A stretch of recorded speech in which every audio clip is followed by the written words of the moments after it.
हमारी तो माशाल्लाह तारीख़ रही है कि अवाम का सोचा किसने है। जब भी कभी ये बात होती है, ये सवाल होता है या इनफैक्ट जब मैं खुद भी बैठ के ये सवाल करती हूँ,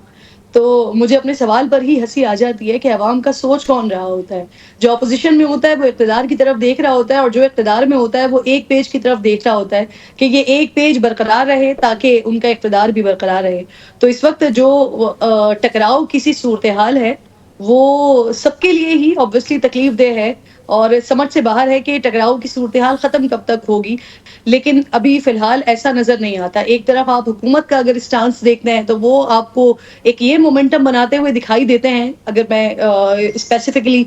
शख्सियात का नाम ले लूँ, अगर मैं ख्वाजा आसिफ़ की बात कर लूँ सिर्फ़, तो वो आपने देखा होगा पिछले कुछ दिनों में उन्होंने एक मोमेंटम ये बनाने की कोशिश की कि शायद अदालतों की तरफ से जो अभी इलेक्शंस हुए हैं, उसको नल एंड वाइट करार दे दिया जाएगा और उसके बाद हुकूमत घर चली जाएगी। दूसरी तरफ अगर आप एक ऑपोज़िशन पार्टी को देखते हैं, जो पिछले तकरीबन डेढ़ 2 साल से आप कह लीजिए मुश्किलात का शिकार है। उनके ऊपर मुश्किलात भी हैं, लेकिन उसमें जो कुछ हिस्सा डाला गया है, वो बहुत बड़ा हिस्सा उनकी अपनी तरफ से भी है। वो अब एक और बयानिया बनाने की कोशिश कर रहे हैं कि 2 महीने के बाद हुकूमत चली जाएगी और उनके मामलात जो हैं वो बेहतर हो जाएँगे। आया उनकी तरफ से तो कुछ लोगों ने असद कैसर साहब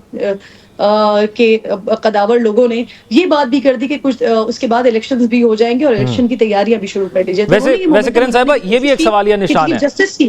ये भी एक सवालिया निशान है कि इस माहौल के अंदर अगर इंतखाबात हो जाते हैं तो उसको कबूल कौन करेगा, और अगर नताइज इसी किस्म के आते हैं तो फिर क्या कबूल किया? जी, जो सवाल मैं उठा रही हूँ ना, उसका जवाब भी ले लीजिए कि वो मोमेंटम क्यों बनाने की कोशिश की जा रही है पीटीआई की तरफ से, क्योंकि पीटीआई हमेशा बयानियां बनाने की एक्सपर्ट रही है और इसमें भी कोई दो राय नहीं है। अब इसको आप इन अ पॉजिटिव मैनर लीजिए, इन अ नेगेटिव मैनर लीजिए कि उनका बयानिया सेल भी बहुत होता है। वो चाहे हम इदारों और अवाम के दरमियान खलीज पैदा करने की कोशिश देख लें या हम अदालतों के हवाले से एक बैरियर की देख लें जो पीटीआई करती रही, अमेरिका के हवाले से, साइफर के हवाले से जो भी बयानियां पीटीआई बनाती रही, वो सेल भी बहुत ज्यादा होता रहा है। अब पीटीआई एक बयानिया बनाने की कोशिश कर रही है। आपको याद होगा आज से 2022 में जो एक अपॉइंटमेंट हुई आर्मी चीफ की, उससे पहले भी पीटीआई की जानिब से ही बहुत ज्यादा उस अपॉइंटमेंट को सबूताज करने की कोशिश से लॉन्ग मार्च किया गया। तो जी लॉन्ग मार्च किया गया, उनकी कंप्लीट उनकी एक अपॉइंटमेंट को सबूताज करने की कोशिश की गई और अब एक नए चीफ जस्टिस का वक्त है, जस्टिस मंसूर अली शाह साहब, जो कि अगले 2 महीने के बाद उनकी हलफ बर्दारी हो जाएगी। अब उसको भी पीटीआई अपने तय मलाइन करने की कोशिश कर रही है और ये काम दोनों तरफ से हो रहा है। ये हुकूमत की तरफ से भी हो रहा है और ये पीटीआई की तरफ से भी हो रहा है। हुकूमत ये बयानिया बना रही है कि 2 महीने के बाद शायद अदालतों की तरफ से इलेक्शंस को नल एंड वाइट करार दे दिया जाए और उनकी हुकूमत को घर भेज दिया जाए, जबकि पीटीआई बयानिया ये बना रही है कि 2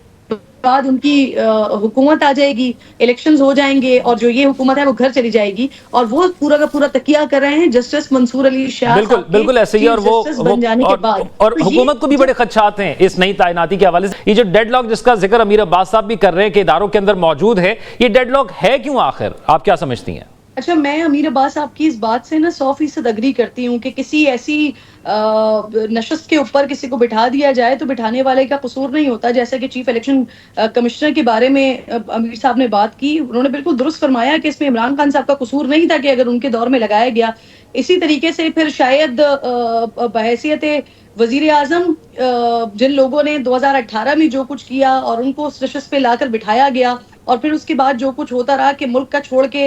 ये सारी चीजें होती रही कि ऑपोजिशन के लोगों को किसको अंदर रखना है, किसको बाहर निकालना है, किसके एसी निकालने हैं, किसके लिए मुंह पे हाथ फेर फेर के बताना है कि अब मैं तुम्हें छोड़ूंगा नहीं। तो उस वक्त भी शायद उन लोगों का कसूर नहीं था जो 2018 में जो कुछ होता रहा और शायद इसी तरह की एपिसोड थी जो 2018 में हुआ था। शायद इस बार थोड़ा बढ़ के हो गया है, शायद पीटीआई के साथ इस बार जो कुछ हो रहा है वो पिछले से ज्यादा हो रहा है, लेकिन इसी तरह की कोई एपिसोड पहले भी हुई थी ना, 2018 में हुआ था। तो ये बात थोड़ा ज्यादा हर दौर में हुआ और ये 40-45 साल से हम ये सारा सिलसिला देखते आ रहे हैं कि इसी तरह से अवाम के वोट से जो बात की अमीर साहब ने वो बिल्कुल दुरुस्त है कि अवाम के वोट्स कहाँ जाते हैं, उनका क्या होता है नहीं पता चलता, लेकिन नताइज हमारे सामने एग्जैक्टली वो आ रहे होते हैं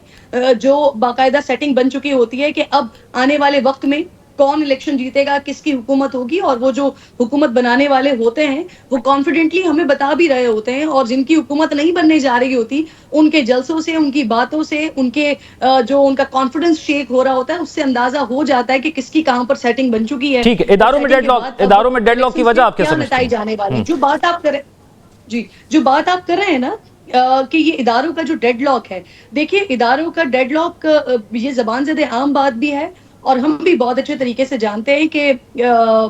इदारे और कहां पर किसके साथ किसकी सेटिंग होती है, और उसके बाद मामलात बिल्कुल दुरुस्त चलते रहते हैं। तो एक तरफ से जो इदारों की डेडलॉक की बात आ रही है, यानी कि सुप्रीम कोर्ट अदालतों की अगर हम बात करते हैं, वो अपने एक स्टांस के साथ मौजूद हैं, और वहां पर अब हुकूमत को परेशानी होना शुरू हो गई। और यही सेम मंजर पीटीआई के दौर में हुआ करता था कि जिस वक्त मिस्टर जस्टिस काजी फाइज ईसा साहब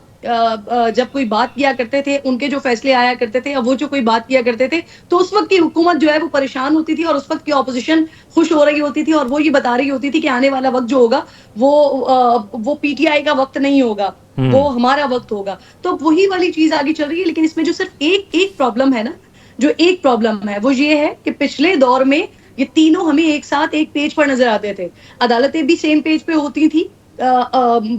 एस्टैब्लिशमेंट भी सेम पेज पर होती थी, हुकूमत भी सेम पेज पर होती थी। आज जो मंजर है वो शायद हमें अदालतें और हुकूमत तो अलग पेज पर नजर आती है, लेकिन हुकूमत और एस्टैब्लिशमेंट हमें एक पेज पर नजर आती है। जब तक ये एक पेज बरकरार है, तब तक ये जो टकराव है ना। किरण साहब, ये एक पेज तो इमरान खान के दौर के अंदर भी बरकरार था, वो भी बड़ी तारीफें करते थे, जिस तरह शहबाज शरीफ साहब ने जो तारीफें की हैं, लेकिन इसके अंदर एक तीसरा फरीक जो है वो पार्लियामेंट भी बन गया। जी, जो बात आप कर रहे हैं ना, कि ये इदारों का जो डेडलॉक है, देखिए इदारों का डेडलॉक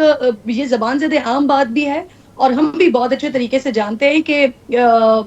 इदारे और कहां पर किसके साथ किसकी सेटिंग होती है, और उसके बाद मामलात बिल्कुल दुरुस्त चलते रहते हैं। तो एक तरफ से जो इदारों की डेडलॉक की बात आ रही है, यानी कि सुप्रीम कोर्ट अदालतों की अगर हम बात करते हैं, वो अपने एक स्टांस के साथ मौजूद हैं, और वहां पर अब हुकूमत को परेशानी होना शुरू हो गई। और यही सेम मंजर पीटीआई के दौर में हुआ करता था कि जिस वक्त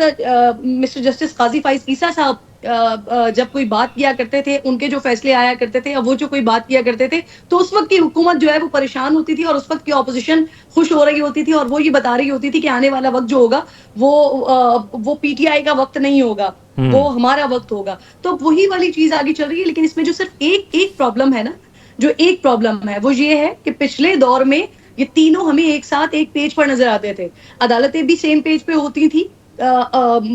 एस्टैब्लिशमेंट भी सेम पेज पर होती थी, हुकूमत भी सेम पेज पर होती थी। आज जो मंजर है वो शायद हमें अदालतें और हुकूमत तो अलग पेज पर नजर आती है, लेकिन हुकूमत और एस्टैब्लिशमेंट हमें एक पेज पर नजर आती है। जब तक ये एक पेज बरकरार है, तब तक ये जो टकराव है ना। किरण साहब, ये एक पेज तो इमरान खान के दौर के अंदर भी बरकरार था, वो भी बड़ी तारीफें करते थे, जिस तरह शहबाज शरीफ साहब ने जो तारीफें की हैं, लेकिन इसके अंदर एक तीसरा फरीक जो है वो पार्लियामेंट भी बन गया।